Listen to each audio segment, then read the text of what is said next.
दर्शकहरू नमस्कार। एबिसी वाचमा यहाँहरूलाई हार्दिक स्वागत छ। म अनन्त अनुराग। सम्भवतः अहिलेसम्मकै सबैभन्दा बढी आज 1111 जना मुलुकभरि कोरोना संक्रमितहरूको संख्या थप भएको छ। जम्मा आज मात्रै मृतकको संख्या 9 जना थप भई जम्मा 183 जनाले कोरोनाको संक्रमणबाट ज्यान गुमाइसकेका छन्। यता काठमाडौँ उपत्यकामा आज सबैभन्दा बढी संक्रमितहरू फेला परेको छ। 377 जना व्यक्तिमा काठमाडौँ उपत्यकाभित्र संक्रमितहरू फेला परेको देखिन्छ। यस अर्थमा यो एक किसिमको बढी संख्या हो भन्ने कुरा हामी भन्न सक्छौँ। आजको सन्दर्भमा हामी उठान गर्नेछौँ प्रदेश नम्बर 5 को बारेमा। प्रदेश नम्बर 5 पनि पछिल्लो समय केसेसहरू चाहिँ तीव्र गतिमा संक्रमितहरूको संख्या थप भएको देखिन्छ। कारण के हो भन्ने कुरा तपाईहरुलाई थाहा छ। प्रदेश नम्बर 5 पनि भारतीय सीमा नाकासँग जोडिएको हुनाले त्यहाँ पनि केसहरू चाहिँ एकदम बढिरहेका छन्। स्थानीय प्रशासन र स्थानीय प्रदेश सरकार स्थानीय सरकार बीच चाहिँ समन्वय सहकार्य गरेर अहिलेसम्म कार्य भइरहेको हामीले जानकारी प्राप्त गरेका छौँ। यस अर्थमा आज हामी प्रदेश नम्बर 5 तिर तपाईहरुलाई लाँदैछौँ। आज हामी संवाद गर्नेछौँ प्रदेश नम्बर 5 का सामाजिक विकास मन्त्री सुदर्शन बरालजीसँग। कार्यक्रममा उहाँ हामीसँग प्रदेश नम्बर 5 बाट जोडिनु भएको छ। उहाँलाई कार्यक्रममा स्वागत गरौँ। मन्त्रीज्यू, कार्यक्रममा स्वागत गरे। हजुर, धन्यवाद। नमस्कार। नमस्कार मन्त्रीज्यू, अहिलेसम्म प्रदेश 5 सरकारले एउटा चाहिँ सम्बन्धित मन्त्रालयको प्रमुख नेतृत्वकर्ताको हैसियतले प्रदेश सरकारले सुरुदेखि अहिलेसम्म कोरोना नियन्त्रण रोकथामका सवालमा, उद्धार राहतका सवालमा, उपचारका सवालमा अहिलेसम्म गरेको प्रगति अलिकति बताउनुस् न हामीलाई, आम जनतालाई पनि सुसूचित होस् भनेर मैले यो प्रश्न तपाईलाई राखे। धन्यवाद। पहिलो कुरा चाहिँ हामीले चैत्र 11 गते नेपालमा लकडाउन घोषणा भइसकेपछि हामीले हाम्रो प्रदेश पनि तपाईले अगाडि राखे जस्तै 408 किलोमिटर लामो सीमाना 6वटा जिल्लाको सीमाना भारतसँग जोडिएका कारणले नेपालमा कुनै पनि बेला हाम्रो प्रदेशभित्र कुनै पनि बेला कोभिड-19 केस भित्रिन सक्छ र त्यसले एउटा भयावह रूप लिन सक्छ भन्ने हिसाबले त्यसको रोकथाम, नियन्त्रण र उपचारका प्रोग्रामहरू अगाडि बढायौँ। जस अन्तर्गत अहिले हाम्रो प्रदेशमा 4वटा कोभिड-19 डेडिकेटेड हस्पिटल निर्माण भएका छन्। बाँकेको नेपालगञ्जमा रहेको सुशील कोइराला क्यान्सर अस्पताल जुन खजुरामा रहेको छ, त्यसमा हामीले कोभिड अस्पताल सञ्चालन गरेका छौँ।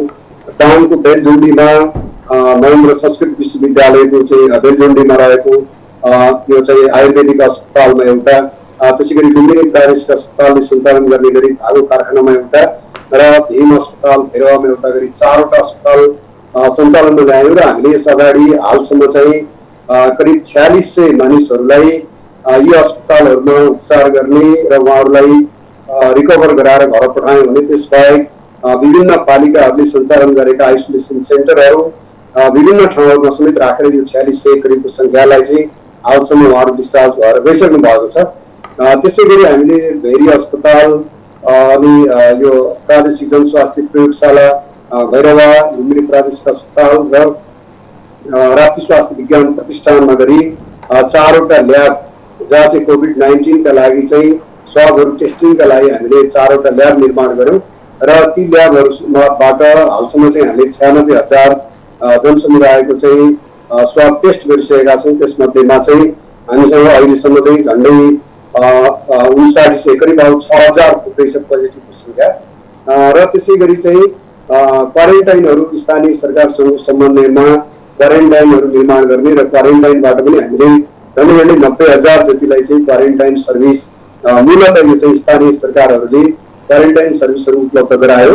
र यसरी चाहिँ हामीले ट्रेसिङ गर्ने, मान्छेहरूको चाहिँ स्वाब करेक्सन गर्ने, पोजिटिभ नेगेटिभ कन्फर्म गरेर टेस्टिङ गर्ने, आएकालाई उपचार गर्ने र अहिले पछिल्लो चरणमा हामीसँग लक्षण सहितका बिरामीहरूको सङ्ख्या बढेको छ।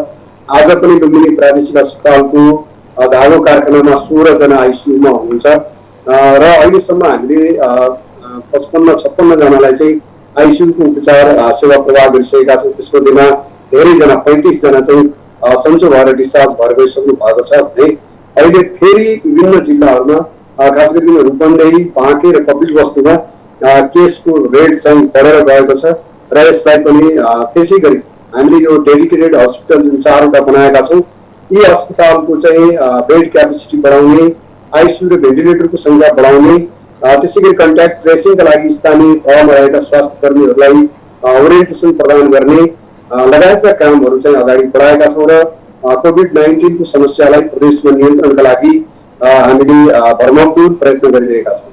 मन्त्रीज्यू, अहिले सबैभन्दा बढी चाहिँ क्रिटिकल केसहरूको लागि चाहिँ अति आवश्यक भएको आइसियु र भेन्टिलेटरको बारेमा प्रदेश नम्बर 5 को अवस्था के छ? प्रदेश नम्बर 5 मा हामीले चाहिँ हाम्रो धागो कारखाना जुन लुम्बिनी प्रादेशिक अस्पतालले सञ्चालन गरिरहेको छ त्यसमा 18वटा आइसियु र 5वटा भेन्टिलेटर राखेका छौँ भने त्यसै गरी भीम अस्पतालमा 5वटा आइसियु र 2वटा भेन्टिलेटर तयारी अवस्थामा छ। त्यसै गरी बेलझुन्डीको अस्पतालमा पनि 5वटा आइसियु र 3वटा भेन्टिलेटर तयारी अवस्थामा छ भने हामीले चाहिँ जुन बाँकेमा सञ्चालन गरेको सुशील कोइराला क्यान्सर अस्पतालमा पनि 8 बेड आइसियु र 4वटा भेन्टिलेटर तयारी हालतमा छ र अझै थप आइसियु र भेन्टिलेटर का लागि चाहिँ हामीले प्रयास गरिरहेका छौँ। त्यसको क्यापेसिटी, बेड क्यापेसिटी पनि बढाउने र त्यसका लागि आवश्यक पर्ने आइसियुलाई आवश्यक पर्ने बेड, मोनिटरहरू, भेन्टिलेटरहरूको संख्या पनि वृद्धि गर्ने गरी चाहिँ हामीले कार्ययोजना अगाडि बढाइरहेका छौँ। संख्याको हिसाबले हेर्ने हो भने सबैभन्दा तेस्रो बढी जनघनत्व भएको क्षेत्र भनेको प्रदेश नम्बर 5 हो। अर्को चुनौतीको हिसाबले हेर्ने हो भने तपाईले यसअघि नै भन्नुभयो लगभग 400 भन्दा बढी किलोमिटर चाहिँ सीमा नाका चाहिँ भारतसँग जोडिएको छ। व्यवस्थापन गर्नको लागि चाहिँ तपाईहरुले अलिक बढी चाहिँ चुनौतीको सामना गर्नु परेको हो अहिलेको अवस्थामा मन्त्रीज्यू? एकदमै अहिले हाम्रो यो बोर्डर चेकपोस्टका लागि चाहिँ रूपन्देहीको बेलिया नाकामा एउटा, त्यसै गरी कपिलवस्तुमा चाहिँ 2वटा र बाँकीको जमुनियामा एउटा गरेर 4वटा चाहिँ नाकामा अहिले आवत जावत त्यसलाई खुला राखिएको छ। ती नाकाहरूमा चाहिँ होल्डिङ सेन्टर निर्माण गरिएको छ जो नेपाल आर्मीको प्रत्यक्ष लिडरसिपमा त्यो होल्डिङ सेन्टर सञ्चालनमा रहेको छ।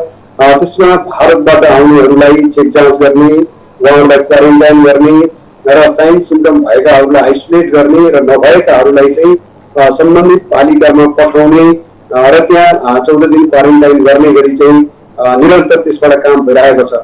तर त्यसका बावजुद पनि मैले अगाडि राखे जस्तै लामो सिमाना भएका कारणले र भारतबाट आउने नेपाली नागरिकहरू सँगसँगै भारतीय नागरिकहरू पनि आफ्नो पहिचान छिपाएर लुकाएर नेपालभित्र प्रवेश गर्ने कारणले र अन्य ठाउँहरूबाट जहाँ हामीले चाहिँ इन्ट्री पोइन्ट भनेर हामीले स्वीकृति दिएका छैनौँ र ती ठाउँहरूबाट रात बिरातमा लुकी छिपी विभिन्न हिसाबले नेपाल प्रवेश गर्ने क्रम चलिरहेका कारणले अहिले पनि हाम्रा सीमावर्ती जिल्लाहरू संवेदनशील अवस्थामा रहेका छन्। त्यसकारण हामीले बोर्डरको चाहिँ सर्भिलेन्सलाई अझै थप बढाइरहेका छौँ।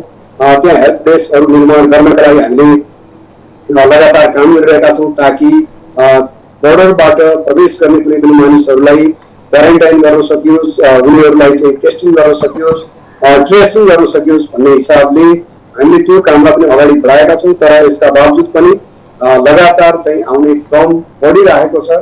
बीचमा लकडाउन खुलेका कारणले जुन मानिसहरूको मुभमेन्ट बढी भयो, आवत जावत बढी भयो, त्यसले कहीँ न कहीँ विभिन्न समूहमा चाहिँ भाइरस पुग्ने समस्या चाहिँ बढेको छ।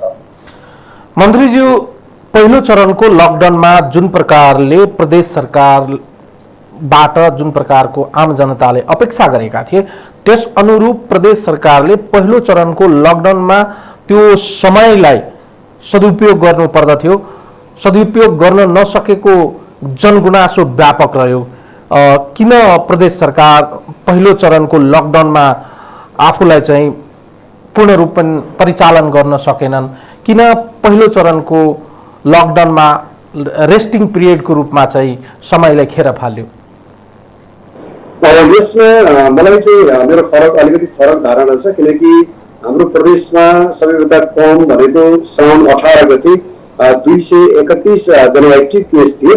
त्यति केस आउन्जेलसम्म हामीले 4200 जनालाई यो प्रदेशमा उपचार गर्यौँ, उहाँहरूलाई रिकभर गरायौँ धेरै जस्तो चाहिँ आइसोलेसन सेन्टरहरूबाट लोकल लेभलबाटै पनि डिस्चार्ज भएर जानुभयो र मैले अघि तपाईँलाई जुन व्याख्या गरेँ 4वटा डेडिकेटेड हस्पिटल मार्फत हामीले उपचार सेवा प्रदान गऱ्यौँ। त्यसै गरी 4वटा चाहिँ ल्याब मार्फत हामीले टेस्टिङको सेवा प्रवाह गऱ्यौँ र त्यतिन्जेल हामीले कुनै पनि केसहरूलाई चाहिँ काठमाडौँ रेफर गर्नु परेन। हामीले सबै केसहरू नै यहीँ म्यानेज गरेर गयौँ।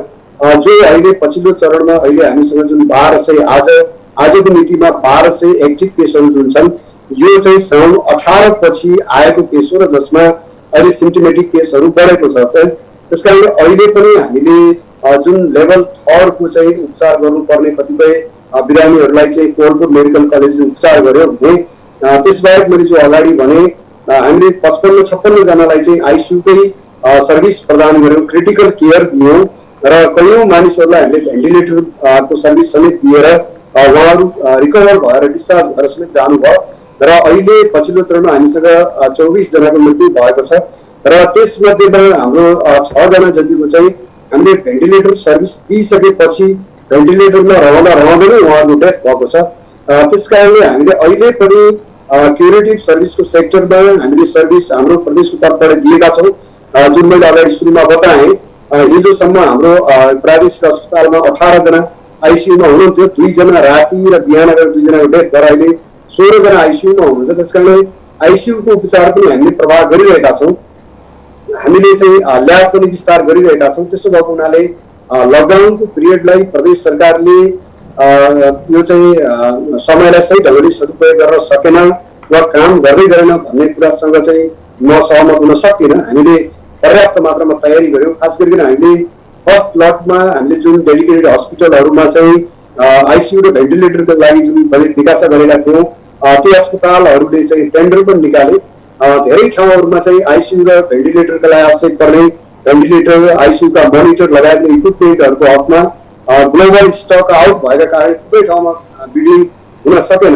केही अस्पतालले लिन सक्नुभयो, अरू धेरै जस्तो चाहिँ विभिन्न सङ्घ संस्थाको सहकार्यमा, निजी क्षेत्रको सहकार्यमा हामीले आइसियु र भेन्टिलेटरको सर्भिस प्रवाह गरिरहेका छौँ। अहिले पनि हामीले आइसियुको मोनिटर, भेन्टिलेटर, बेडहरू हामी अहिले पनि खोज्ने प्रक्रियामै छौँ।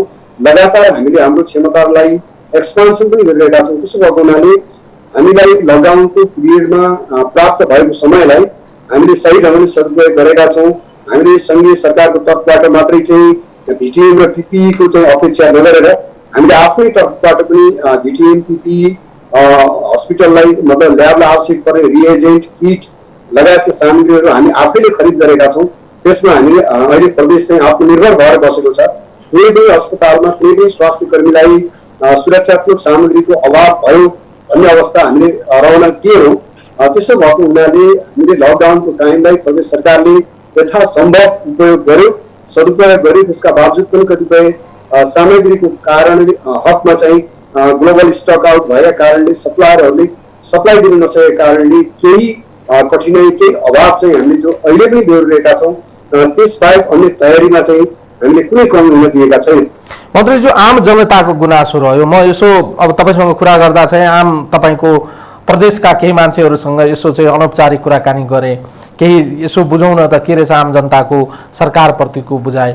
आम जनताको बुझाइ के पाएँ भने आम जनताले के भनिरहेका छन् भने जुन गतिमा अहिले केसहरू चाहिँ बढ्दै गएका छन् सोही गतिमा चाहिँ न ट्रेसिङ भइराखेको छ, न त्यसको चाहिँ ट्र्याकिङ भइराखेको छ, न टेस्टिङ भइराखेको छ। यो दुईटाको बिचमा चाहिँ गति मिलेन भने चाहिँ आम जनताको गुनासो रह्यो। यो जनताको गुनासो जायज गुनासो नै हो नि, होइन र मन्त्रीज्यू? ट्रेसिङ र टेस्टिङको बारेमा चाहिँ हाम्रा केही जटिलताहरू छन्। तपाईँले उठाएको कुरा केही हदसम्म सही छ, किनकि चाहिँ जुन लेभलमा समुदायको विभिन्न तहमा चाहिँ पोजिटिभ आउने गरेको छ, पोजिटिभ आइसकेपछि कतिपय मानिसहरू त्यस बेला चाहिँ सम्पर्कमा आउन नचाहने, सम्पर्क गर्न नसक्ने अथवा सम्पर्कविहीन हुने, मोबाइल स्विच अफ हुने लगायतका कारणले पनि कतिपय बेलामा चाहिँ हामीलाई ट्रेसिङ गर्न गाह्रो भएको छ। कतिपय स्थानहरूमा जस्तो चाहिँ रूपन्देहीको हकमा चाहिँ बुटवल उपमहानगरपालिका, सिद्धार्थ नगरपालिका, त्यसै गरी बाँकेको चाहिँ नेपालगञ्ज उपमहानगरपालिका जस्ता केही ठाउँहरूमा घना बस्ती र सहरहरूभित्र एकाएक पोजिटिभ केसहरू बढेका कारणले स्थानीय तहमा भएको जनशक्तिले त्यो चाहिँ ट्रेसिङ गर्नका लागि कहिलेकाहीँ जनशक्तिको अभाव हुने, स्वास्थ्य कर्मीहरू नै बेला बेलामा चाहिँ पोजिटिभ हुने, कोभिड-19बाट संक्रमित हुने हाम्रो प्रदेशमा अहिलेसम्म चाहिँ विभिन्न अस्पताल, स्वास्थ्य कार्यालय गरिकन चाहिँ स्थानीय तहमा रहेका स्वास्थ्य कर्मी गरिकन चाहिँ 63 जना भन्दा बढी चाहिँ स्वास्थ्य कर्मीहरू संक्रमित हुनुभएको छ, जसमध्येमा 8 जना चाहिँ डाक्टरहरू नै हुनुहुन्छ। त्यसो भएको कारणले कहिलेकाहीँ हामीलाई स्वास्थ्य कर्मीको अभाव हुने, कहिलेकाहीँ चाहिँ ओरिएन्टेसनको अभाव अथवा कोअर्डिनेसनका ल्याकिङका कारणले त्यस्ता ढिला सुस्ती भएका गुनासाहरू हामी कहाँ पनि आउने गरेका छौँ, मसँग पनि आउने गरेका छन्। त्यसकारणले यदाकदा त्यस्ता गुनासाहरू भएका, त्यस्ता समस्याहरू भएका कुरा सही हो र त्यस कारणले नै हामीले स्थानीय तहसम्म यो CICT का लागि केस इन्भेस्टिगेसन र कन्ट्याक्ट ट्रेसिङका लागि ओरिएन्टेसन पनि हामीले लगातार बढाएका छौँ। जहाँ जनशक्ति कम भएको छ त्यसमा प्रदेशको तर्फबाट हामीले जनशक्ति थप गर्ने पनि गरेका छौँ र कहिलेकाहीँ हामीलाई टेस्टिङमा अर्को प्रब्लम के खडा भएको छ भने विभिन्न स्थानीय तहले आफै VTM किनेर आफ्नो पालिकामा चाहिँ र्यान्डम स्याम्पलिङ गर्छु भन्ने हिसाबले उहाँहरूले राम्रो भावनाका साथ, सकारात्मक उद्देश्यका साथ त्यस्तो गर्नुहुन्छ। तर प्रोटोकल भन्दा बाहिर स्वाब कलेक्सन भएका कारणले एउटै पालिकाबाट 400-500 सम्म चाहिँ स्वाबहरू आउने, यतापट्टि पोजिटिभ केसको चाहिँ कन्ट्याक्ट ट्रेसिङको स्वाब पनि हुने, उतापट्टि चाहिँ एउटै पालिकाबाट 5-7 चाहिँ कहिलेकाहीँ 1000-1200 सम्म स्वाबहरू पनि आउने। कतिपय बेला चाहिँ अस्पतालमा एकाएक पोजिटिभ आएर ठुलो संख्यामा स्वाब आउने गर्दाखेरि कहिलेकाहीँ स्वाबहरू टेस्टिङमा पेन्डिङ रहने गरेको छ।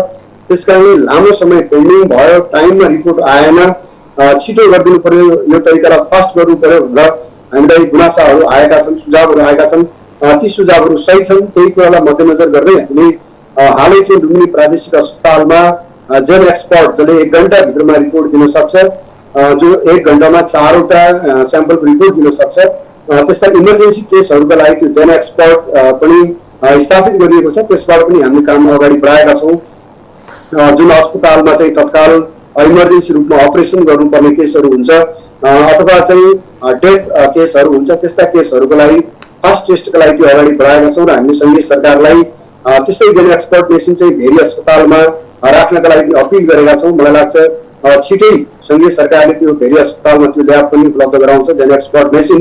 त्यो भएपछि त्यहाँबाट पनि एउटा सर्भिस अगाडि लैजान सक्छौँ भने अर्को हामीले जनस्वास्थ्य प्रयोगशाला भैरवामा चाहिँ अटोमेटेड एक्सट्र्याक्सन मेसिन ल्याबमा ल्याउँदैछौँ।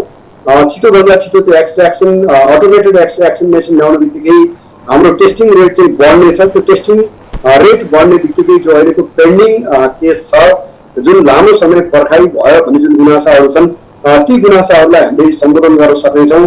छिटोभन्दा छिटो हामीले यसरी ल्याबको क्यापेसिटीलाई इन्हान्स गर्नेमा पनि लागिरहेका छौँ भने त्यसै गरी अस्पतालको क्षमताको पनि बढाउनेमा लागिरहेका छन्। कतिपय जुन गुनासाहरू आएका छन् ती गुनासाहरूलाई पनि सकारात्मक र रचनात्मक रूपमा नै लिएको छु। मन्त्रीज्यू, यो सँगै मैले तपाईँकै प्रदेशको केही स्थानीय तहको प्रमुखहरूसँग फोनमा संवाद गरेँ। उहाँहरूसँग सोधे प्रदेश सरकार र तपाईँहरूको बिचमा सहकार्य र समन्वयको बारेमा तपाईँको प्रतिक्रिया के हो भनेर उहाँहरूलाई सोद्धा उहाँहरूले गुनासो पनि मलाई सुनाउनु भएको छ। उहाँहरूको भनाइ के छ भने हामी स्थानीय सरकारको प्रमुखको हैसियतले, स्थानीय सरकारको नेतृत्वकर्ताको हैसियतले र प्रदेश सरकार बिचको जुन तहमा समन्वय र सहकार्यमा एकरूपता हुनुपर्दथ्यो त्यो हुन सकेन। कहाँनिर चाहिँ चुक भयो मन्त्रीज्यू? त्यसमा चाहिँ त्यति धेरै समन्वयको अभाव छैन, किनकि हाम्रो प्रदेशको माननीय मुख्यमन्त्रीज्यूले स्थानीय तहका प्रमुखहरूसँग, बोर्डर एरियामा काम गर्नुभएका मेयरहरूसँग, अध्यक्षहरूसँग पनि लगातार उहाँले चाहिँ भिडियो कन्फरेन्सिङ मार्फत पनि कुराकानी गरिरहनु भएको छ। धेरै ठाउँहरूमा चाहिँ म आफै फिल्ड भिजिट नै गरेको छु, अन द स्पट गएर मेयर साहबहरूसँग म आफै पनि कोअर्डिनेट गरेको छु। खालि अलिकति एउटा के कोअर्डिनेसन मिलाउन सकेको छैन भने जो सङ्घीय सरकारले क्वारेन्टाइन म्यानेजमेन्ट गरेको, आइसोलेसन सेन्टर म्यानेजमेन्ट गरेको र त्यसको बापतमा चाहिँ खर्च भएर सङ्घीय सरकारबाट सोझै स्थानीय तहहरूलाई केही रकमहरू चाहिँ अनुदानको रूपमा सहयोग उपलब्ध गरायो। जसरी हामीलाई प्रदेश सरकारलाई केही रकम उपलब्ध गरायो, हामीले 8-10 करोड रकम चाहिँ हामीले प्रदेश सरकारलाई पनि उपलब्ध गरायो निकै लास्ट आवरमा आएर। त्यसै गरी कहीँ स्थानीय तहलाई पनि उपलब्ध गरायो।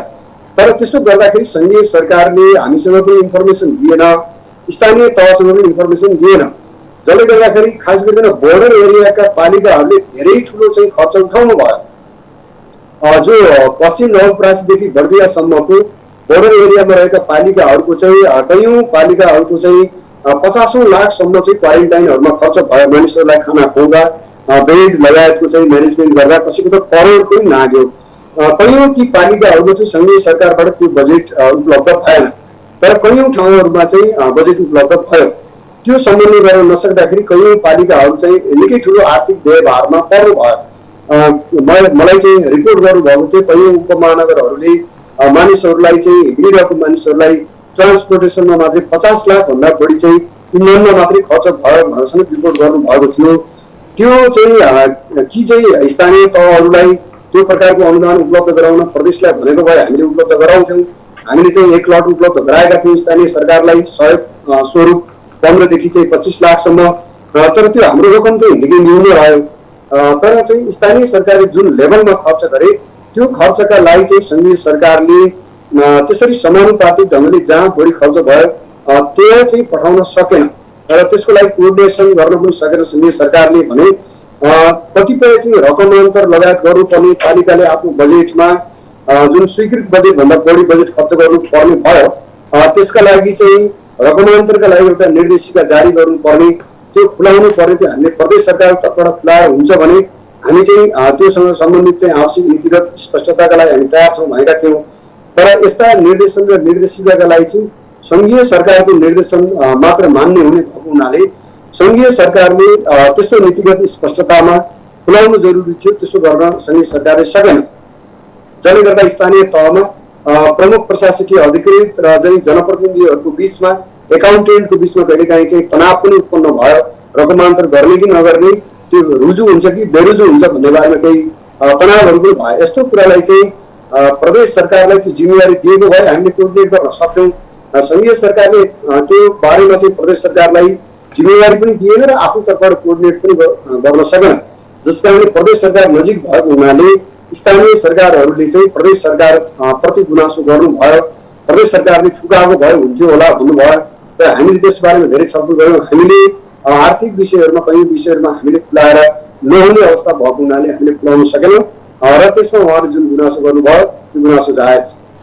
मन्त्रीजी, अर्को प्रसङ्ग पनि यही सँगै छ। अर्को प्रसङ्ग के हो भने तपाईँ अघि नै बताउनु भयो स्थानीय तहमा केही आर्थिक अनियमितता र भ्रष्टाचार भएको चाहिँ जनगुनासो पनि आम जनताको रह्यो। आम जनताले नजिकबाट प्रत्यक्ष रूपमा चाहिँ यो कोरोना रोकथाम नियन्त्रण का लागि क्वारेन्टाइन र आइसोलेसनको जुन चाहिँ व्यवस्थापन चाहिँ स्थानीय तहले आफ्नै तरिकाले गरिरहेका थिए गाउँपालिका र नगरपालिकामा, यसमा केही हदसम्म चाहिँ चाहिने भन्दा बढी खर्च गरेर आर्थिक अनियमितता भएको जनगुनासो पनि र यसलाई चाहिँ प्रदेश सरकारले कसरी चाहिँ अनुगमन गरिरहेको छ, यसलाई प्रदेश सरकारले कसरी चाहिँ यसको चाहिँ व्यवस्थापन गरिरहेको छ? हामीले चाहिँ यो समस्या आउन सक्छ भनेर सुरुमै चाहिँ प्रदेशको एउटा चाहिँ सिसिएमसीको बैठकबाट प्रदेश स्थानीय तह हुँदै जिल्लासम्म, जिल्ला हुँदै स्थानीय तहसम्मको एउटा संयन्त्र निर्माण गरेका थियौँ, जसमा चाहिँ प्रत्येक जिल्लामा जिल्ला प्रमुख, जिल्ला अधिकारी, जिल्ला समन्वयको प्रमुख, जिल्ला समन्वयको प्रमुखको नेतृत्वमा जिल्लामा क्रियाशील रहेका जिल्लाबाट निर्वाचित हुनुभएका प्रदेश सभाका सदस्यहरू, प्रमुख जिल्ला अधिकारी लगायतको एउटा चाहिँ जोइन्ट मोनिटरिङ टिम बनाइएको थियो। त्यो जोइन्ट मोनिटरिङ टिमले चाहिँ आफ्नो जिल्लामा रहेका सबै स्थानीय तहहरू, त्यहाँका क्वारेन्टाइनहरू समेत, आइसोलेसन सेन्टरहरू त्यसको समेत भिजिट गर्ने, त्यसपछि त्यहाँ क्वारेन्टाइनहरूको चाहिँ खानपिनको अवस्था, त्यहाँको म्यानेजमेन्टको अवस्था, त्यहाँ क्वारेन्टाइनमा रहेका मानिसहरूको चाहिँ उनीहरूसँगको अन्तर्क्रिया, उनीहरूका सुझाव सल्लाह र गुनासाहरू केन्द्रित गर्ने र त्यस अनुसार सम्बन्धित स्थानीय तहलाई सुझाव दिने। यदि अनियमितता आदि इत्यादि भए त्यसको बारेमा प्रदेश सरकारलाई रिपोर्ट बुझाउने गरी त्यो संयन्त्र निर्माण गरेका थियौँ र त्यो संयन्त्रले धेरै चाहिँ दुर्गमभन्दा दुर्गम पालिकाहरूमा र त्यहाँका क्वारेन्टाइनहरूको समेत भिजिट गर्यो र क्वारेन्टाइनहरूको मापदण्ड पालन भएको नभएको, त्यसको मापदण्ड अनुसार निर्माण हुन सकेको नसकेको, त्यहाँ भएका समस्या र जटिलताहरूका बारेमा समेत रिपोर्टहरू कलेक्सन गर्यौँ र त्यो प्रदेश सरकारलाई उपलब्ध गरायो र सम्भव भएसम्म हामीले त्यसलाई कोअर्डिनेट पनि गऱ्यौँ, समाधान पनि गऱ्यौँ र कतिपय ठाउँहरूमा आर्थिक कार्यविधि पालन हुन नसकेको, राहत वितरणहरू भएका ठाउँहरूमा राजनीतिक आस्थाका आधारमा, आग्रह पूर्वाग्रहका आधारमा अथवा व्यक्तिगत चिन्जान, विभिन्न ढङ्गले पहुँचका आधारमा चाहिँ राहत वितरणहरू भएका छन् भन्ने बारेमा समेत कतिपय ठाउँहरूबाट सुझाव सल्लाह र गुनासाहरू पनि आए र त्यसलाई पनि हामीले सम्बन्धित तहमा कोअर्डिनेट गर्ने, त्यहाँको पालिकालाई त्यसको बारेमा चाहिँ इन्फर्म गरिदिने र त्यस्ता कुराहरूलाई करेक्सन गर्नका लागि हामीले सहजीकरण पनि गऱ्यौँ। र मूलतः हाम्रो प्रदेशमा एकाध त्यस्ता अपवादका घटनाहरू बाहेक चाहिँ क्वारेन्टाइन निर्माण गर्ने, आइसोलेसन सेन्टर निर्माण गर्ने वा त्यसको खर्च व्यवस्थापन गर्ने सवालमा चाहिँ त्यस्ता कमी कमजोरीहरू निकै कम भएका छन्। किनकि सुरुवातीका धेरै चरणहरूमा प्रदेशमा निर्माण भएका धेरै जसो चाहिँ आइसोलेसन सेन्टर, क्वारेन्टाइनहरू र डेडिकेटेड अस्पतालहरूको चाहिँ प्रत्यक्ष स्थलगत अवलोकन भ्रमण म आफैले समेत पटक पटक गरेको छु। अन्य मन्त्रीहरूले समेत गर्नुभएको छ, प्रदेश सभाका सांसदहरूले गर्नुभएको छ, मिडियाले पनि गरेको छ। त्यसो भए हुनाले हाम्रो प्रदेशको हकमा अनियमितताको स्थिति चाहिँ निकै कम हो, अनियमितता भने चाहिँ निकै न्यून मात्रामा रह्यो भन्ने मेरो बुझाइ छ। ओके मन्त्रीजी, अर्को महत्त्वपूर्ण प्रसङ्ग के हो भने अघि तपाईँले बताए जस्तै जुन क्वारेन्टाइन र आइसोलेसनहरू अहिले सञ्चालनमा रहेका छन्, न्यूनतम रूपमा नेपाल सरकारले तोकेको र WHO ले तय गरेको मापदण्डलाई अनुसरण गरेर चाहिँ सञ्चालित रहेका छन्। त्यसमा चाहिँ के छ भने अहिले चाहिँ हामीसँग क्वारेन्टाइनमा जम्मा 1400 मानिसहरू हुनुहुन्छ र उहाँहरू चाहिँ मोरलेस बढीभन्दा बढी चाहिँ त्यो स्ट्यान्डर्ड फलो भएको छ। खास गरिकन हाम्रो प्रदेशमा यो असार को 12 र 13 गते वरिपरि चाहिँ एकै दिनमा 41,000 मानिसहरू क्वारेन्टाइनमा हुनुहुन्थ्यो। ठुलो सङ्ख्यामा चाहिँ भारतबाट र तेस्रो मुलुकबाट र मूलतः चाहिँ भारतबाट नै आउनु भएर 41,000 सङ्ख्या भनेको निकै ठुलो सङ्ख्या थियो। रातारात आएको विभिन्न नाकाहरूबाट आएको सङ्ख्या थियो र त्यसलाई म्यानेज गर्ने हकमा चाहिँ हामीले WHO ले भनेको अथवा नेपाल सरकार निर्माण गरेको मापदण्ड कार्यान्वयन गर्न सकेनौँ त्यहाँ। किनकि एकै ठाउँमा एउटै पालिकामा एकै रातमा चाहिँ 1200-1500 मानिसहरू आउनुभयो। उहाँहरूलाई भन्ने बित्तिकै चाहिँ त्यस अनुसारका लेडिज जेन्ट्स टोयलेट बाथरुम डिस्टेन्सवाला चाहिँ बिस्तारा पङ्खा झुल लगाएको कुराहरू, बच्चालाई अलग कोमर्बिडिटिज विभिन्न रोगहरू भएका गर्भवती महिलाहरू विभिन्न प्रकारका आउनुभयो र उहाँहरूलाई त्यस अनुसारको हामीले स्ट्यान्डर्ड मेन्टेन गर्न सकेनौँ। निकै कठिनाइ भयो, स्थानीय तहहरूलाई मूलतः यसको निकै ठुलो भार पर्यो। तर त्यसका बावजुद पनि हामीले त्यसलाई समाधान गर्ने प्रयत्न गऱ्यौँ र अहिले चाहिँ हामीसँग 1400 जना क्वारेन्टाइनमा हुनुहुन्छ र अहिलेका क्वारेन्टाइनहरू मूलतः हामीले धेरै हदसम्म त्यो स्ट्यान्डर्ड पालन गरेर बनाएका छौँ र अहिलेका क्वारेन्टाइनहरूमा र अहिलेका आइसोलेसन सेन्टरहरूमा त्यस्तो धेरै समस्याहरू रहेका छैन। मन्त्रीज्यू, यसरी सरसर्ती हेर्दा चाहिँ प्रदेशको तपाईँहरूको भूमिका सकारात्मक देखिन्छ। अझै पनि जनताको चाहना, जनताको अपेक्षा प्रदेश सरकारले मिट गर्न नसकिरहेको एउटा सन्दर्भ देखिन्छ। प्रदेश सरकारले आम जनताको चाहना यस्तो अवस्थामा मिट गर्नको लागि चाहिँ तपाईँहरूको प्रयास चाहिँ के भइरहेको छ? आम रूपमा आम जनताको अपेक्षा तपाईँहरूबाट बढी छ। देशभरि नै, मुलुकभरि नै यही अवस्था छ। यद्यपि स्थानीय रूपमा अहिले प्रादेशिक रूपमा तपाईँहरूको सरकार रहिरहँदा एउटा अहिलेको मन्त्रालय लियाजन मन्त्रालयको हैसियतले, नेतृत्वकर्ताको हैसियतले तपाईँ यसको नेतृत्व गरिरहनु हुँदा आम जनताको अपेक्षा किन तपाईँहरूले मिट गरिरहनु भएको छैन? पहिलो कुरा चाहिँ जनसमुदायहरूको धेरै जसो अपेक्षा त हामीले हल नै गरेका छौँ, सम्बोधन नै गरेका छौँ। जस्तो अघि तपाईँले राखे जस्तै कन्ट्याक्ट ट्रेसिङको हकमा, टेस्टिङको हकमा हामीले केही समस्याहरू भएका छन्, केही चाहिँ त्यसमा डिले भएका छन्, ढिलाइ भएको छ। तर त्यसलाई पनि समाधान गर्ने गरी चाहिँ हामीले हाम्रो ल्याब क्यापेसिटी बढाइरहेका छौँ, मैले अगाडि पनि राखेँ। त्यसै गरी चाहिँ उपचारको हकमा पनि हामीले लगातार हामीले हाम्रो डेडिकेटेड हस्पिटलहरूको क्षमता बढाइरहेका छौँ। कोभिड पोजिटिभ भएका बिरामीहरूका जुन मल्टिडिसिप्लिनरी समस्याहरू हुन्छन् त्यस्तो समस्या पनि समाधान गर्ने गरी, चाहे चाहिँ गर्भवती महिलाहरूको सिजेरियन गर्ने कुरा होस्, चाहे अन्य प्रकारको सर्जरी गर्नुपर्ने अवस्था होस्, ती अन्य प्रकारको चाहे चाहिँ किडनी का चाहिँ डायलिसिस पेसेन्टहरूलाई चाहिँ कोभिड पोजिटिभका हकमा समेत डायलिसिस गर्ने कुरा होस्, त्यो व्यवस्था पनि हामीले बिस्तारै विस्तार गरिरहेका छौँ। अब हामीले प्रदेशबाट चाहिँ किडनी डायलिसिस गर्नुपर्ने बिरामीहरू जो कोभिड पोजिटिभ हुनुहुन्छ उहाँहरूलाई प्रदेश बाहिर जान नपर्ने गरी लुम्बिनी प्रादेशिक अस्पतालमा हामीले 1-2 दिनभित्रमा नै यो सर्भिस सुरु गर्दैछौँ। त्यसै गरी चाहिँ सिजेरियन गर्नका लागि गर्भवती महिलाहरू हुनुहुन्छ अपरेसन गरेर बच्चा जन्माउनु पर्ने हुन्छ। उहाँहरूलाई चाहिँ प्रदेश बाहिर जानु परेको छैन। अहिले हामी नेपालगञ्ज रेफर गरिरहेका छौँ। त्यसलाई पनि हामी लुम्बिनी प्रादेशिक अस्पतालमा हिम अस्पतालबाट समेत सर्भिस दिने गरी हामीले तयारीलाई अन्तिम चरणमा पुर्याएका छौँ। त्यसै गरी अन्य सेवाहरू पनि हामी विस्तार गर्दैछौँ र हामीले जो अघि मैले भने जुन अटोमेटेड एक्सट्र्याक्सन मेसिन ल्याइसकेपछि हामीले ल्याबको क्यापेसिटीलाई पनि धेरै हदसम्म बढाएर लान्छौँ र यो वेटिङ गर्नुपर्ने समस्याको चाहिँ निराकरण गर्नेछौँ।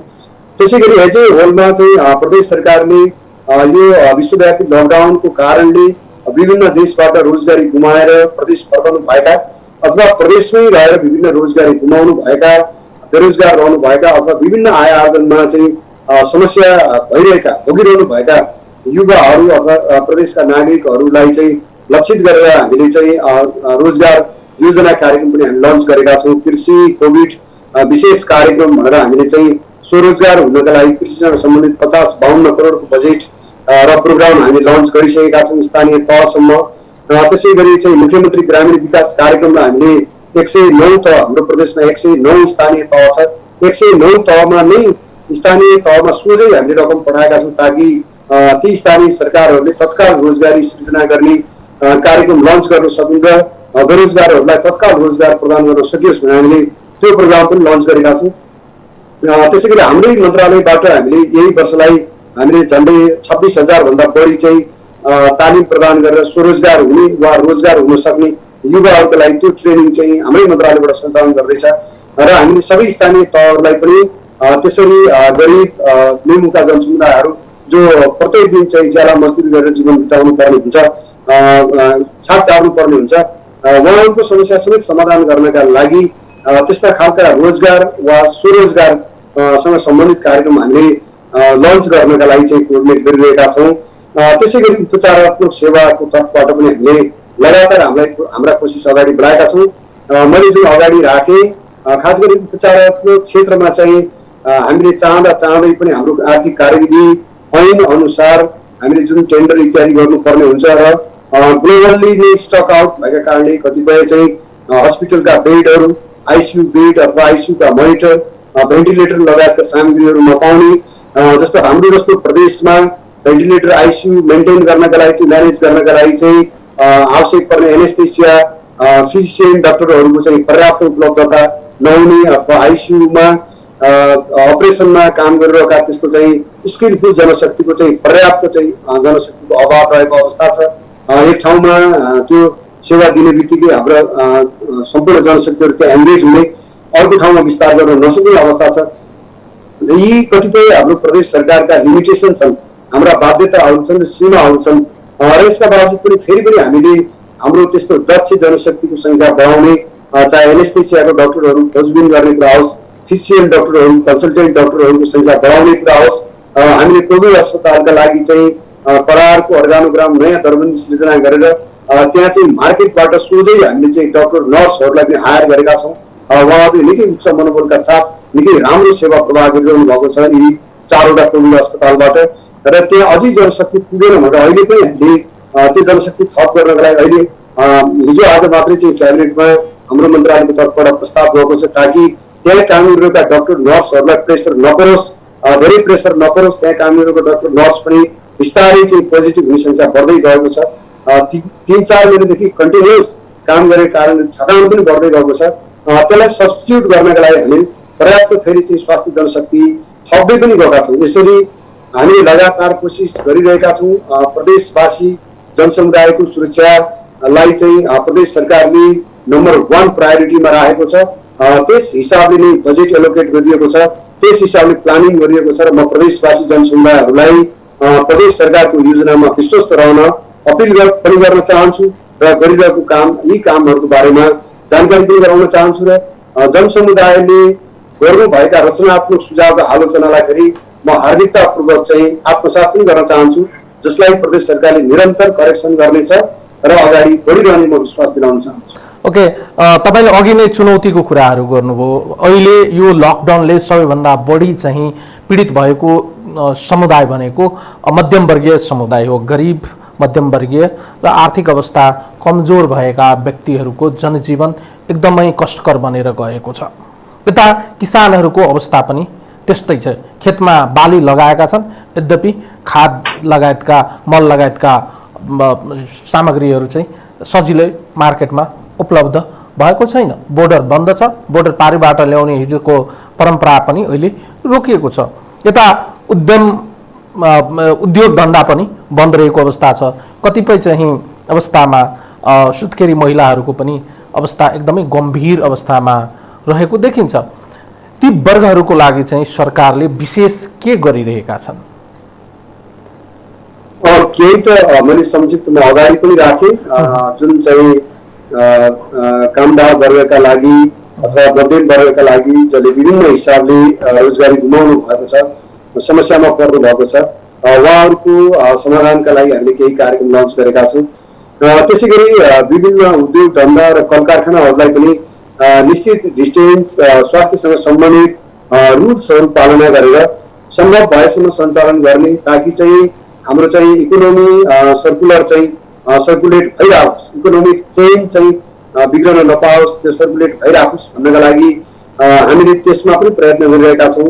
हाम्रा सुरक्षा निकायहरूलाई त्यस अनुसार चाहिँ पासको व्यवस्था गर्न, त्यस अनुसार सञ्चालन गर्नका लागि चाहिँ आवश्यक कोअर्डिनेट गरिरहेका छौँ। त्यसै गरी कृषि क्षेत्रका कृषि उपज सामग्रीहरू पनि बजारमा आउनका लागि किसानको खेत बारीबाट, उहाँहरूको नर्सरीबाट जहाँ उहाँले उत्पादन गर्नुहुन्छ त्यहाँबाट मार्केटमा आउनका लागि कृषिसँग सम्बन्धित चाहिँ ढुवानी सेवाहरू अवरुद्ध नगर्नका लागि र त्यस्ता कृषि हाट बजारहरू पनि निश्चित डिस्टेन्स पालन गरेर डिसिप्लिन भित्र रहेर सञ्चालन गर्नका लागि हामीले अनुमति दिएका छौँ। ती पनि सञ्चालनमा रहेका छन्। त्यसै गरी कृषि सामग्रीहरूको ओसार पसारका लागि पनि हामीले अनुमति दिएका छौँ। त्यसरी अगाडि बढाउने कोसिस गरिरहेका छौँ। त्यसै गरी चाहिँ अन्य विकास निर्माणका कार्यक्रमहरू पनि जसलाई चाहिँ हामीले कोभिडको भाइरससँग सम्बन्धित विषयमा चाहिँ सुरक्षात्मक उपायहरू अप्नाउन सकिन्छ। निश्चित मानिसहरू बसेर कुनै एउटा खोलामा बसेर पुल निर्माण गर्ने काम होस् अथवा नाली निर्माण गर्ने काम होस् अथवा चाहिँ सिंचाइ पुल निर्माण गर्ने, धारा निर्माण गर्ने अथवा खास ठाउँमा बसेर चाहिँ सडक निर्माण गर्ने, ताकि जहाँ चाहिँ मजदुरहरू त्यहाँ चाहिँ टेक्निसियनहरू इन्जिनियरहरू चाहिँ एउटा क्वारेन्टाइन जस्तै काम गर्न सक्छन्, त्यस्तो ठाउँमा थप मान्छे आवत जावत गर्न नसक्ने गरी, अन्य भाइरसलाई चाहिँ ट्रान्समिसन हुन नसक्ने गरी त्यस्तो प्रकारले चाहिँ गर्न सक्ने विकास निर्माणका कामहरूलाई पनि अगाडि बढाउनलाई हामीले सहजीकरण गरेका छौँ। त्यसैको परिणाम नै हाम्रो प्रदेशमा यो लास्ट इयरको जुन आर्थिक वर्षको चाहिँ बजेट कार्यान्वयन चाहिँ हामीले झन्डै 75% वरिपरि चाहिँ हाम्रो प्रदेशको बजेट खर्च भएको छ। त्यो हाम्रो त्यही कारणले सबै स्थानीय तहहरूले पनि बजेट खर्चको प्रतिशतलाई त्यही लेभलमा पुर्याउनु भएको छ। त्यसरी चाहिँ हाम्रो त्यो बजेट खर्च हुने भनेको मतलब चाहिँ कहीँ न कहीँ रोजगारी सृजना भएको छ, कहीँ न कहीँ उद्योग धन्दाहरू सञ्चालन हुने वातावरण निर्माण भएको छ। त्यसै गरी बाहिरबाट आउने खाद्यान्न, रसद पानी त्यसको अभाव नहोस्, कालाबजारी नहोस् भन्नका लागि पनि त्यसको ट्रान्सपोर्टेसनलाई पनि हामीले चाहिँ रेगुलेट गरिरहेका छौँ र बजारहरू अनुगमन गर्ने स्थानीय सरकारहरूद्वारा, स्थानीय प्रशासनहरूद्वारा होटल पसल अथवा खाद्यान्न, रसद पानीहरूको हकमा चाहिँ त्यसको बारम्बार चाहिँ बजार अनुगमन गर्ने र ताकि चाहिँ कालाबजारी फैलिन नपाओस्, कृत्रिम अभाव सृजना हुन नपाओस् र जनसमुदायलाई चाहिँ अनावश्यक महँगीको प्रेसर पर्न नपरोस्, त्यसमा पर्न नपरोस् भन्नका लागि पनि चाहिँ हामीले आवश्यक सतर्कता अप्नाएका छौँ र लगातार स्थानीय प्रशासनले त्यसमा अनुगमन गरिरहेको छ, स्थानीय सरकारले अनुगमन गरिरहेको छ र प्रदेश सरकारले त्यसको कोअर्डिनेट गर्ने हामीले हाम्रै तर्फबाट पनि हाम्रो चाहिँ उद्योग वन पर्यटन मन्त्रालयको तर्फबाट बजार अनुगमन गर्ने, कृषि मन्त्रालयको तर्फबाट आवश्यक त्यही प्रकारको अनुगमन गर्ने र हाम्रो मन्त्रालयको तर्फबाट अस्पताल, फार्मेसी आदि इत्यादिको चाहिँ अनुगमन गर्ने कामलाई पनि हामीले लगातार जारी राखेका छौँ, ताकि जनसमुदायलाई कुनै पनि प्रकारको चाहिँ समस्या पैदा नहोस् र यो बिचमा चाहिँ कसैले कालाबजारिया, कृत्रिम अभाव सृजना गर्ने अथवा कुनै पनि प्रकारको चाहिँ अनियमितता गर्ने अवस्था चाहिँ उत्पन्न हुन नदिनका लागि प्रदेश सरकार सजग छ। ओके मन्त्रीज्यू, हामी अन्त्यतिर आइपुगेका छौँ र पनि मैले एक दुईवटा प्रश्न चाहिँ गर्नुपर्ने हुन्छ। अहिले के देखियो भने एउटा फ्रन्ट लाइनमा खटिएका चिकित्सक, डाक्टर, नर्स अनि त्यसपछि सुरक्षाकर्मी, सेना लगायतका भलन्टियर्सहरू चाहिँ अलिक बढी चाहिँ सङ्क्रमित हुन थालेका छन्। यस अर्थमा यस्तै रहने हो भने त भोलिका दिनमा त अस्पतालहरू नै डाक्टरविहीन हुने, नर्सविहीन हुने, सुरक्षा प्रदान गर्ने सुरक्षाकर्मीको अवस्था गम्भीर हुँदा सुरक्षामा चाहिँ चुनौती थप्ने सम्भावना बढेर जान्छ। यसको उचित व्यवस्थापनका लागि सरकारले के सोचिरहेका छन्? यसमा पहिलो कुरा चाहिँ अब यो चाहिँ प्रिभेन्सनको पाटोलाई नै प्रोटेक्सनको पाटोलाई हाई प्रायोरिटी दिने कुरा नै प्रमुख कुरा हो। हामीले त्यस अनुसार चाहिँ हाम्रा सबै अस्पतालहरू स्वास्थ्य संस्थाहरू र स्वास्थ्य कर्मीलाई इन्फेक्सन प्रिभेन्सन यो चाहिँ प्रोटेक्सन लगायतको कुरामा चाहिँ कुनै पनि कम्प्रोमाइज नगर्नका लागि चाहिँ हामीले अपिल गरिरहेका छौँ, निर्देशन दिइरहेका छौँ। र यदि कुनै स्वास्थ्य कर्मीलाई सुरक्षा सामग्रीको अभावले त्यस्तो भएको छ भने त्यस्तो हुन नदिनका लागि सरकारको तर्फबाट मन्त्रालयको तर्फबाट प्रतिबद्धता हामीले जाहेर गरेका छौँ कि कुनै पनि अस्पतालमा without PP without protective equipment चाहिँ कुनै पनि स्वास्थ्य कर्मीहरूले कुनै पनि बिरामी चाहिँ चेक जाँच गर्ने छैन, त्यसको चाहिँ अब्जर्भेसन गर्ने छैन र त्यसको ग्यारेन्टी हामीले दिएका छौँ। सबै स्वास्थ्य संस्था र अस्पतालहरूलाई हामीले त्यसरी सामग्री उपलब्ध गराएका छौँ। त्यसै गरी चाहिँ सुरक्षाकर्मीको हकमा पनि हामीले हाम्रो जुन फ्रन्ट लाइनमा खट्ने सुरक्षाकर्मी चाहे नेपाल आर्मी होस् जसले डेथ बडी म्यानेजमेन्टको पनि जिम्मेवारी लिएको छ, त्यसै गरी सशस्त्र प्रहरी जसले चाहिँ बोर्डर सेक्युरिटी र अन्य ठाउँहरूमा पनि चाहिँ फ्रन्ट लाइन सेक्युरिटीको चाहिँ जिम्मा पाएको छ। त्यसै गरी नेपाल प्रहरी जो डे टु डे चाहिँ रोडमा खटेको छ, जनसमुदायको काममा खटेको छ, सेवामा खटेको छ, त्यो सेक्युरिटी फोर्सको हकमा पनि चाहिँ आवश्यक पर्ने चाहिँ प्रोटेक्टिभ इक्विपमेन्टहरू चाहिँ हामीले उपलब्ध गराएका छौँ। त्यसको व्यवस्था गरिएको छ। त्यसै गरी चाहिँ खास गरी सुरक्षा कर्मीहरूमा चाहिँ एक ठाउँबाट अर्को ठाउँ सरुवा भएर जाँदा, घर विदामा गएर फर्केर आउँदा र विभिन्न भिडभाडका ठाउँहरूलाई नियन्त्रण गरेर फर्कँदा ट्रान्समिसन भएको धेरै पाइएको छ। त्यस कारणले उहाँहरूको पनि आफ्नो ब्यारेकभित्र अलग्गै आइसोलेसन क्वारेन्टाइन म्यानेजमेन्ट गर्न भनेका छौँ र उहाँले त्यो म्यानेजमेन्ट गर्नु पनि भएको छ। अहिलेसम्म नेपाल प्रहरीमा, नेपाल आर्मीमा, हाम्रो प्रदेशमा जति पनि ट्रान्समिसन भएको छ उहाँहरूले कम्प्लिटली त्यसलाई आइसोलेट गरेर राख्नु भएको छ। आफ्नो ब्यारेकभित्रै क्वारेन्टाइन म्यानेज गर्नुभएको छ, जसले गर्दा त्यसले जनसमुदायमा जान दिएको छैन। त्यसै गरी स्वास्थ्य कर्मीको हकमा पनि हामीले उच्च सुरक्षात्मक उपायहरू अप्नाएका छौँ। त्यति गर्दा गर्दै पनि हरेक प्रकारका सुरक्षात्मक उपाय अप्नाउँदै पनि कतिपय स्वास्थ्य कर्मीहरू चाहिँ सङ्क्रमित हुनुभएको छ। तर उहाँहरूको सुरक्षा स्वास्थ्य लाभको लागि पनि हामीले प्रयत्न गरिरहेका छौँ र यसका बावजुद पनि फेरि फ्रन्ट लाइनमा खट्ने भएको हुनाले सधैँभरि चाहिँ सुरक्षाकर्मी र स्वास्थ्य कर्मीहरू चाहिँ रिस्कमा नै हुन्छ र यो यस्तो क्राइसिसको बेलामा नै चाहिँ स्वास्थ्य कर्मी र सुरक्षाकर्मीहरूको योगदानको पनि जरुरी हुन्छ र त्यसको चाहिँ मूल्याङ्कन जनसमुदायले राष्ट्रले गर्छ र हामीले कुनै मतलब चाहिँ सुरक्षाको कारणले त्यो कारण देखाएर हामीलाई नै सङ्क्रमित हुन सक्छ भनेर हामी हाम्रो कर्तव्यबाट पछाडि हट्न मिल्दैन। हामी उच्च कर्तव्यबोधका साथ, उच्च मनोबलका साथ हट्न जरुरी छ भनेर हामीले त्यस अनुसार निर्देशित गरेका छौँ र सुरक्षाकर्मी स्वास्थ्य कर्मी पनि निकै हाई मोरल सहित खटिरहनु भएको छ, जसका कारणले नै झन्डै 6000 सङ्क्रमित हुँदाखेरि पनि हामीले स्थितिलाई नियन्त्रणमा राख्न सकेका छौँ र फेरि पनि त्यो सुरक्षाका लागि चाहिँ प्रदेश सरकारले कुनै कम्प्रोमाइज गरेको छैन, कुनै कमजोरी हुन नदिने म यहाँको मिडिया मार्फत पनि फेरि पनि सार्वजनिक जानकारी गराउन चाहन्छु।